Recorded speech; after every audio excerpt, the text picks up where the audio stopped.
আরও একটি সেশনে সবাইকে স্বাগত জানাই। ভূমিকম্পের দেশ বলা হয় কাকে? ভারতকে, ইন্দোনেশিয়াকে, জাপানকে নাকি চীনকে? সেক্ষেত্রে হয়ে যাবে জাপানকে। এবং যদি এখানে বলা হয় ভূমিকম্পের শহর কাকে বলা হয়, সেটা হয়ে যাবে ক্যালিফোর্নিয়া যে রয়েছে তাকে, যেটা রয়েছে সেটা কিন্তু হয়ে যাবে। নেক্সট হচ্ছে একটি নিমজ্জিত ক্যালডেরার উদাহরণ কি? একটি নিমজ্জিত ক্যালডেরার উদাহরণ হচ্ছে জাপানের অ্যাসু, নিউ মেক্সিকোর ভ্যালেস, ইন্দোনেশিয়ার ক্রাকাতোয়া নাকি কোনোটি নয়? ক্ষেত্রে সঠিক উত্তর হয়ে যাবে সেটা হচ্ছে আমাদের যেটা জাপানের অ্যাসু হচ্ছে সেটা হচ্ছে একটা নিমজ্জিত ক্যালডেরা বা পর্বতশ্রেণী, আগ্নেয় পর্বতশ্রেণী। নেক্সট হচ্ছে কোনো একটি ভাঁজের ঊর্ধ্বভঙ্গের যে বিন্দুতে ভাঁজের উচ্চতা সর্বাধিক হয় তাকে কি বলে? পাদবিন্দু, শীর্ষবিন্দু, ভাঁজের অঙ্গ নাকি অনতাল? সঠিক অনতাল। এক্ষেত্রে সঠিক উত্তর যেটা হয়ে যাবে 3, সেটা হচ্ছে ভাঁজের যে ঊর্ধ্বভঙ্গের যে বিন্দুতে ভাঁজের উচ্চতা সর্বাধিক তাকে শীর্ষবিন্দু বলে। আগ্নেয়োচ্ছ্বাস বা অগ্নুৎপাতকে কয় ভাগে ভাগ করা যায়? 2 ভাগে, 3 ভাগে, 4 ভাগে নাকি 5 ভাগে? সঠিক উত্তর হচ্ছে অগ্নুচ্ছ্বাসকে সাধারণভাবে আমরা 2 ভাগে ভাগ করে থাকি। নেক্সট কোয়েশ্চেন, সিন্ডারের ব্যাস কত? সিন্ডারের ব্যাস হচ্ছে 4 থেকে 32 মিলিমিটার পর্যন্ত হয়ে থাকে সিন্ডারের যে ব্যাস। নেক্সট 5 নম্বরের পরে হচ্ছে 6 নম্বর। 6 হচ্ছে হিমশিরি বা গ্লাসিয়াল স্টেপ অংশ কয়টি? গ্লাসিয়াল স্টেপ অংশ হচ্ছে 3টে হয়ে থাকে। আগামুখ দেখা যায় কোথায়? কাশ্মীরের পেহেলগাঁওতে, বিহারের উত্তরাংশে, মেঘালয় নাকি কোনোটি নয়? আগামুখ দেখা যায় সেটা হচ্ছে কাশ্মীরের পেহেলগাঁওতে। নেক্সট, ড্রামলিনের আনুমানিক দৈর্ঘ্য কত? 200 থেকে 400 মিটার, 400 থেকে 800 মিটার, 400 থেকে 1200 মিটার নাকি 1200 থেকে 1600 মিটার? ড্রামলিনের যে আনুমানিক দৈর্ঘ্য সেটা হয়ে থাকে 400 থেকে 800 মিটার পর্যন্ত। হিমবাহ উপত্যকা কী আকৃতির হয়? ইউ নাকি ভি আকৃতি, ফানেল আকৃতি? হিমবাহ উপত্যকা সেটা হয়ে থাকে ইউ আকৃতি। নেক্সট, বারখানের প্রস্থ কীরকম হয়? বারখানের প্রস্থ 10 থেকে 40 মিটার, 40 থেকে 70 মিটার, 70 থেকে 100 মিটার নাকি 100 থেকে 130 মিটার? বারখান হয়ে থাকে 40 থেকে 70 মিটার পর্যন্ত। ক্রাস্ট শব্দটি কোন ধরনের শব্দ? এটি একটি জার্মানি, ফরাসি, গ্রিক নাকি আরবীয় শব্দ? ক্রাস্ট হচ্ছে একটি জার্মানি শব্দ। ক্রাস্ট ভূমিরূপের কাস্ট, এই শব্দটি হচ্ছে একটি জার্মানি শব্দ।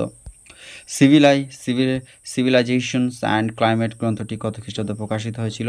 1915, 1920, 1925, 1930? সেক্ষেত্রে সঠিক উত্তর হয়েছে 1920। 1915 সালে কিন্তু সিভিলাইজেশন অ্যান্ড ক্লাইমেট গ্রন্থটি প্রকাশিত হয়েছিল। ক্ষয়চক্রের জনক বলা হয় উইলিয়াম মরিস ডেভিসকে। ক্ষয়চক্রের জনক। নেক্সট হচ্ছে 14 নম্বর প্রশ্ন, মাত্রিক বিপ্লব বা কোয়ান্টিটিভ রিভলিউশনের সমর্থক ছিলেন কে? পিটার, চৌলে, হ্যাগেট নাকি সবাই? এক্ষেত্রে সঠিক উত্তর হয়ে যাবে যে পিটার এবং চৌলে ও হ্যাগেট এরা সবাই প্রত্যেকে ছিলেন কোয়ান্টিটিভ রিভলিউশনের সমর্থক। 15 নম্বর কোয়েশ্চেন যেটা রয়েছে, মানবতাবাদী ভূগোলের কয়েকটি বিশেষ ধারা হলো আদর্শবাদ, প্রতিভাস বিজ্ঞান, অস্তিবাদ। এই সবগুলি হচ্ছে মানবতাবাদী ভূগোল যে হিউম্যানিটেরিয়ান জিওগ্রাফি রয়েছে বা হিউম্যান জিওগ্রাফি রয়েছে তার বিশেষ ধারা হচ্ছে আদর্শবাদ এবং প্রতিভাস বিজ্ঞান ও অস্তিবাদ। প্রণালী বা সিস্টেম কয় প্রকার হয়ে থাকে? প্রণালী বা সিস্টেম হয়ে থাকে 2 প্রকার, মুক্ত প্রণালী এবং বদ্ধ প্রণালী। বায়ুচাপ নির্ণয় যন্ত্রের নাম হচ্ছে সেটা হচ্ছে আমাদের থার্মোমিটার, অ্যানিরয়েড ব্যারোমিটার নাকি ফোস্টিনন্স ব্যারোমিটার?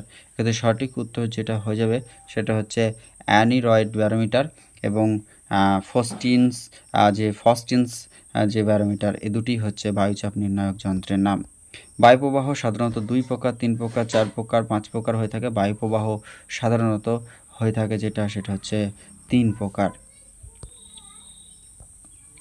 স্থলবায়ুর প্রবাহ সময় বেশি থাকে স্থলবায়ুটা রাত্রিকালে, ভোরের দিকে, দুপুরে নাকি সন্ধ্যাবেলায়? স্থলবায়ুর প্রবাহ সবসময় বেশি হয়।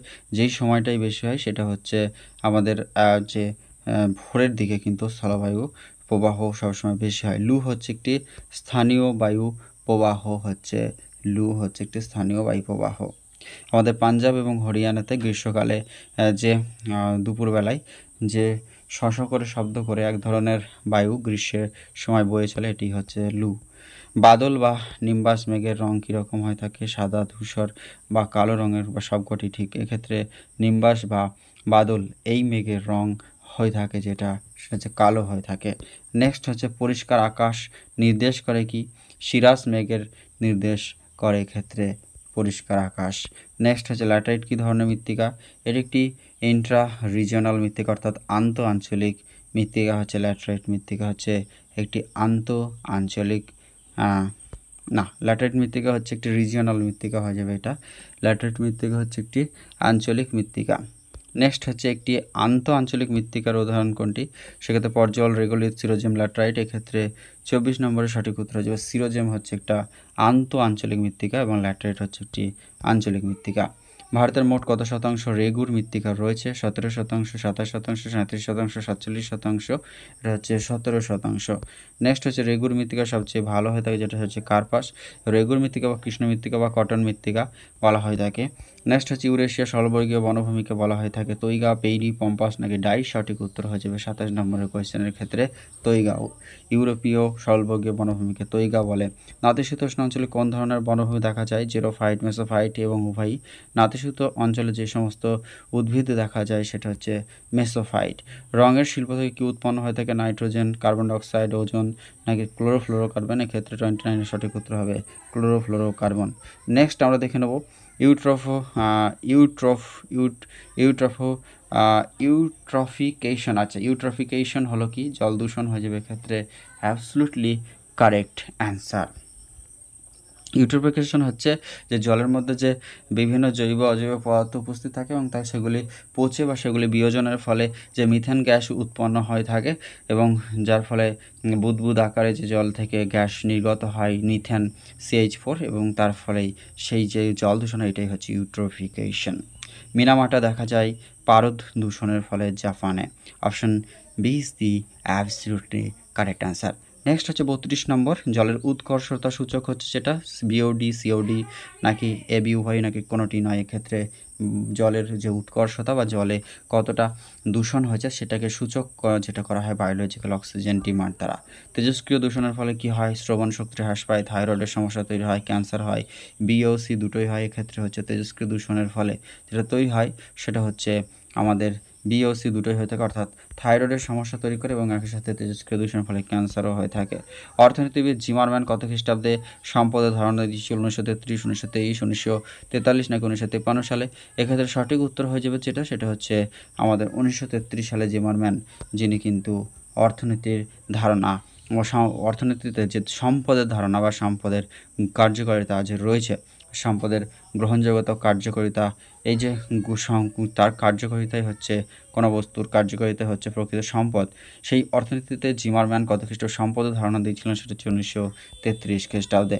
নিরপেক্ষ উপাদান বা নিউট্রাল স্টাফ এর উদাহরণ কি? লোহা, হিমালয়ের স্থলবর্গীয় অরণ্য, কয়লা নাকি সামুদ্রিক মৎস্য? নিরপেক্ষ উপাদান হিসেবে এখানে গ্রহণযোগ্য অপশনটি হয়ে যাবে সঠিক সেটা হচ্ছে আমাদের অপশন বি অর্থাৎ হিমালয়ের স্থলবর্গীয় অরণ্য। নেক্সট হচ্ছে শ্রমশক্তি কী ধরনের সম্পদ? এটা হচ্ছে শ্রমশক্তি হচ্ছে একটি মানবিক সম্পদ হিসেবে গণ্য হয়ে থাকে। 36 নম্বরের B is the correct answer. প্রধানত কয়টি পদ্ধতিতে মৎস্য চাষ করা হয়ে থাকে? 4টি, 3টি, 2টি নাকি 5টি? সঠিক উত্তর হয়ে যাবে 37, সেটা হচ্ছে 4টি পদ্ধতিতে মৎস্য চাষ করা হয়।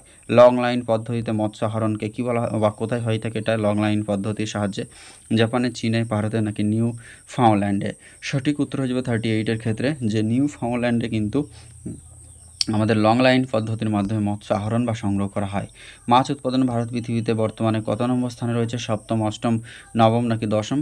সঠিক উত্তর হয়ে যাবে যে ক্ষেত্রে 39 নম্বরের সেটা হচ্ছে 9ম স্থানে রয়েছে। এবং ভারতের মধ্যে সবথেকে বেশি মাছ উৎপাদন করে বর্তমানে, যেটা কিছু আগের বছরের রিপোর্ট অনুযায়ী ছিল অন্ধ্রপ্রদেশ, বর্তমানে যেটা পশ্চিমবঙ্গ করে, এবং মাছ খাওয়া বা কনজিউম হিসাবেও পশ্চিমবঙ্গ প্রথম স্থানে রয়েছে। কাম্য জনসংখ্যা কোন দেশে দেখা যায়? আচ্ছা, জার্মানি, স্পেন নাকি যেটা হচ্ছে সবকটি না ফ্রান্স? সঠিক উত্তর হয়ে যাবে কাম্য জনসংখ্যা অর্থাৎ মানুষ এবং জমির যে প্রকৃত সম্পদ এবং মানুষের যে অনুপাত সেটা যে ঠিক থাকে এটাকে অপটিমাম পপুলেশন বলে। অর্থাৎ মানুষ এবং সম্পদ ও মানুষ পপুলেশনের যে অনুপাত সেটা যদি সঠিক রেশিওতে থাকে তখন তাকে কাম্য জনসংখ্যা বলা হয়। এক্ষেত্রে সঠিক উত্তর হয়ে যাবে এই ফ্রান্স এবং আমাদের জার্মানি, স্পেন এই সমস্ত উন্নত দেশগুলিতে কিন্তু দেখা যায়। কোন ধরনের জনসংখ্যা সর্বদা আদর্শ মানুষ জমি অনুপাতকে নির্দেশ করে? বলছে কাম্য জনসংখ্যা, এক্ষেত্রে হয়ে যাবে সঠিক উত্তর। নেক্সট কোয়েশ্চেন আমরা চলে যাব যে জনকীর্ণতা বা ওভার পপুলেশন কোথায় দেখা যায়? ভারতে, বাংলাদেশে, চীনে, এই সবকটা দেশেই কিন্তু আমাদের দক্ষিণ এশিয়া যে সমস্ত দেশগুলি রয়েছে উন্নয়নশীল বা ডেভেলপিং কান্ট্রি, তারা প্রত্যেকটা পপুলেশন এক্সপ্লয়টেশন বা ওভার পপুলেশন কান্ট্রি, এগুলি ওভার পপুলেটেড কান্ট্রি। জনসংখ্যা বৃদ্ধির কারণ কি? অশিক্ষা, নারী শিক্ষা ও মর্যাদার অভাব, বেআইনি অনুপ্রবেশ, এই সবকটি হতে পারে কিন্তু জনসংখ্যা বৃদ্ধির কারণ হিসাবে। 43 নম্বরের D is the absolutely correct answer. Next হচ্ছে কলকাতায় যে সিবিডি অর্থাৎ সিবিডি সেন্ট্রাল যে আমাদের সিবিডি রয়েছে, এটা কি বিবাদী বাগ অঞ্চলে রয়েছে নাকি যে যে পার্ক সার্কাস নাকি ভিউ ভাই? 44 নম্বরের সঠিক উত্তর হচ্ছে বিবাদী বাগ যেটা রয়েছে, বিবাদী বাগ অঞ্চল। নেক্সট হচ্ছে মহেন্দ্রগিরি কোথায় অবস্থিত? পূর্বঘাট নাকি পশ্চিমঘাট? এক্ষেত্রে সঠিক উত্তর হয়ে যাবে সেটা হচ্ছে পূর্বঘাটের সর্বোচ্চ শৃঙ্গ যেটা জিন্দাগারা মহেন্দ্রগিরি এখানে কিন্তু রয়েছে, এবং পশ্চিমঘাটের যেটা আমাদের যেটা পূর্বঘাটের জিন্দাগারা সর্বোচ্চ শৃঙ্গ মহেন্দ্রগিরিও হয়ে থাকে। নেক্সট হচ্ছে দক্ষিণ ভারতের শস্য ভান্ডার কাকে বলে? কোচি, তামিলনাড়ু, থাঞ্জাভুর জেলা, কর্ণাটক নাকি কোনোটি না? সঠিক উত্তর হচ্ছে তামিলনাড়ু থাঞ্জাভুর জেলাকে কিন্তু দক্ষিণ ভারতের শস্য ভান্ডার বলা হয়ে থাকে। 46-এর option B is the correct answer. 47 দেখে নেব। তাপ্তির দৈর্ঘ্য, অর্থাৎ তাপ্তি নদীর দৈর্ঘ্য কত? 730 কিমি, 830 কিমি, 930 কিমি, কোনোটি নয়। তাপ্তি হচ্ছে আমাদের পশ্চিম বাহিনী নদী, নর্মদা, তাপ্তি, এগুলি 730 কিমি কভার করছে এটা তাপ্তি নদীটি। Option A is the absolutely correct answer. এবং 48 নম্বরের কোয়েশ্চেন আমরা দেখে নেব সঠিক উত্তর কী হবে। মরু অঞ্চলের হ্রদগুলি কি বলা হয়? দিদুয়ানা, পাঁচপত্র, পুষ্কর, এগুলি আমাদের রাজস্থানে যে পুষ্কর দেখা যায় বা মরু অঞ্চলগুলিতে দিদুয়ানা, পদ্র, এগুলি কিন্তু সবই হচ্ছে সঠিক মরু অঞ্চলের হ্রদ। অন্তর্বাহিনী নদী কোনটি? অর্থাৎ লোনার হয়ে যাবে ক্ষেত্রে সঠিক উত্তর, বা লুনি হচ্ছে 49 নম্বরে যে সে 49 নম্বরে। আচ্ছা, অন্তর্বাহিনী নদী কোনটি? লোনার বা লুনি।